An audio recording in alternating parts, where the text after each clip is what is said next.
safe. There's going to be attack, there's going to be something wrong. So you're on alert, you're extra conscious. You're not like sleeping. You have to be, awake all the time. You have to protect yourself, you have to protect your family, you have to protect your community, whatever you're in charge of. So first of all, we're in charge of ourselves, right? Our nafs. So we have to protect it in a way that we do not fall victim of our enemy.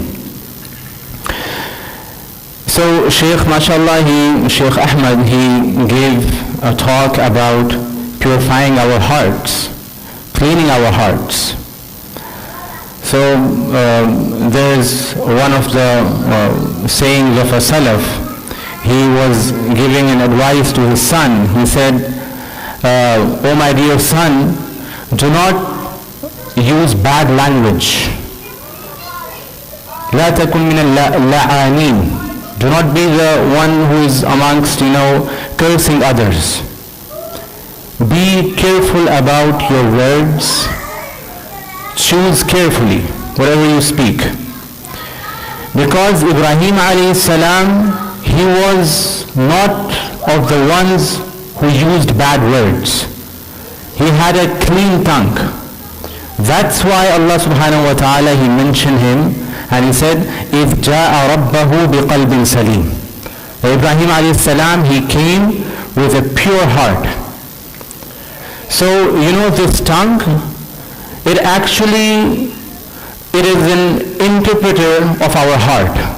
Whatever is going on inside, we actually bring it out through our tongue. So Allah subhanahu wa ta'ala, when he suggests cure of a disease which is going inside, he actually talks about the root cause and tries to eliminate it. So Allah subhanahu wa ta'ala in Surah Al-Hujurat, he talks about it and says, يَا أَيُّهَا الَّذِينَ آمَنُوا اجْتَنِبُوا كَثِيرًا مِنَ الظَّنِّ. He is addressing the believers and he's saying, you have to be careful about your thoughts. What's going in your head, what's going in your heart. If you take care of that part, the next is easy. It all starts from thinking about someone, thinking about something, being suspicious of something. You develop that feeling and then it starts coming on the tongue. And the bad things which are going inside the head, inside the heart, you start, uttering such words, pronouncing such kalimat. And in nowadays, it's not restricted to what you say from your tongue. The ayah I recited in the beginning, Allah said, مَا يَلْفِظُ مِنْ قَوْلٍ. Whatever you pronounce, whatever word is coming out as qawl, it is recorded by the angels of Allah subhanahu wa ta'ala. There are angels who are there to record each and everything. So we say something from our tongue, and sometimes nowadays we don't say it, we type it, right? As a comment on a Facebook post, maybe Instagram post. We type comments, we put in WhatsApp status and whatnot. We have so many things. You can write a nasty comment on a post whom you don't know. He doesn't know you. He's not coming after you to catch you that you said some abusive word, you said something bad. But we have this yaqeen, we have this iman, that he's not after me, he's not able to catch me, he's not able to hurt me, but Allah subhanahu wa ta'ala is there and he has recorded each and everything. And it will be brought forward. We will face the consequences, whatever we say. So it's not like you just wrote it, you just posted, and it's gone. No, it's recorded, each and everything. And if it's something about someone else who is not here, or so Allah subhanahu wa ta'ala is not going to forgive unless that person forgives. Right? He has to forgive. Allah subhanahu wa ta'ala has sent that matter towards that person because his haqq, his right was violated. His honor was, he was the one who was dishonored, so he is the one who is going to forgive or not forgive. It's up to him. So this is a very dangerous thing that we say something bad about someone else.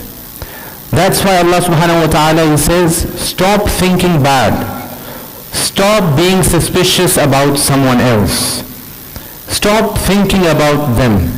If you want to think, you want to contemplate, you want to have deep insight, think about yourself. What are you doing? What am I doing? What's going inside me? How are my actions? Stop worrying about others and saying bad things about others.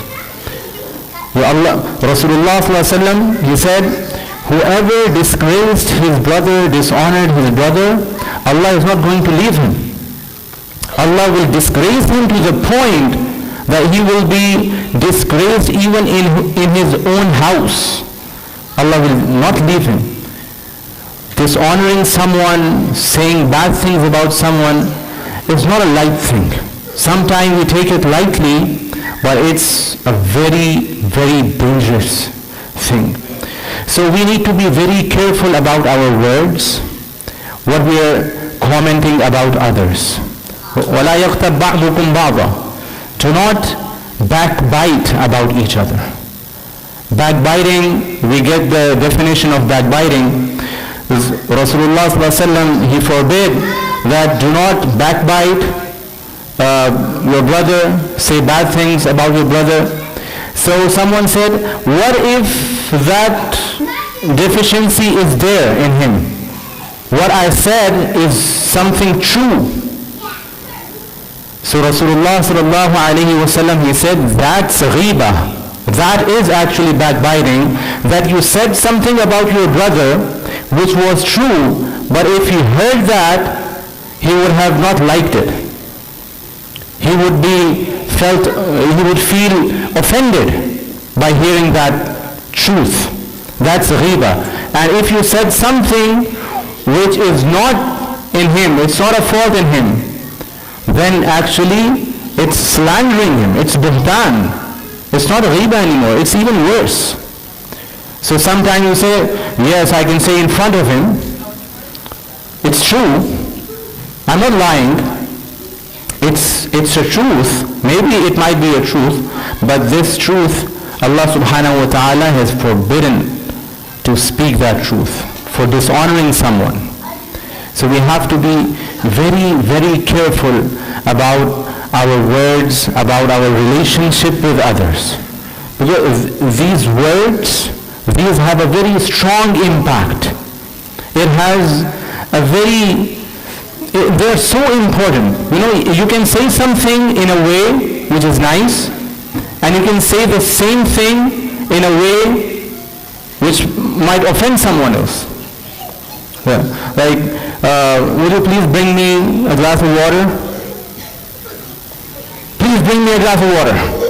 You know, the words are same, but you change the tone and you insert harshness inside, and it changes altogether.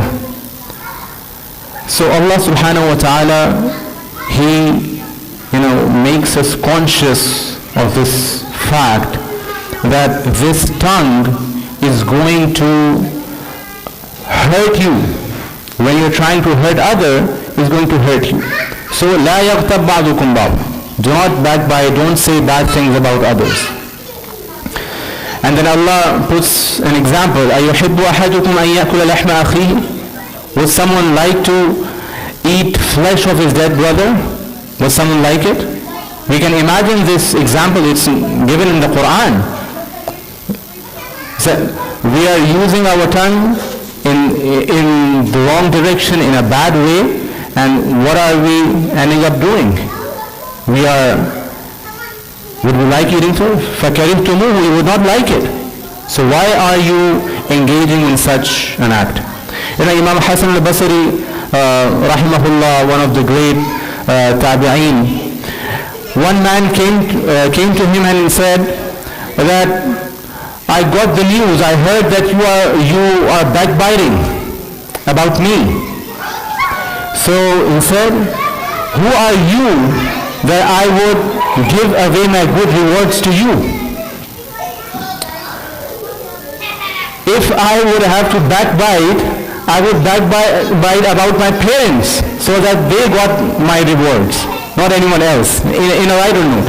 It's not like we start backbiting about our parents. Yeah? So when there is a problem in our tongue and we use it in the wrong way, we end up losing our good deeds. We give all the reward we have to the one whom we talked about. So what to do?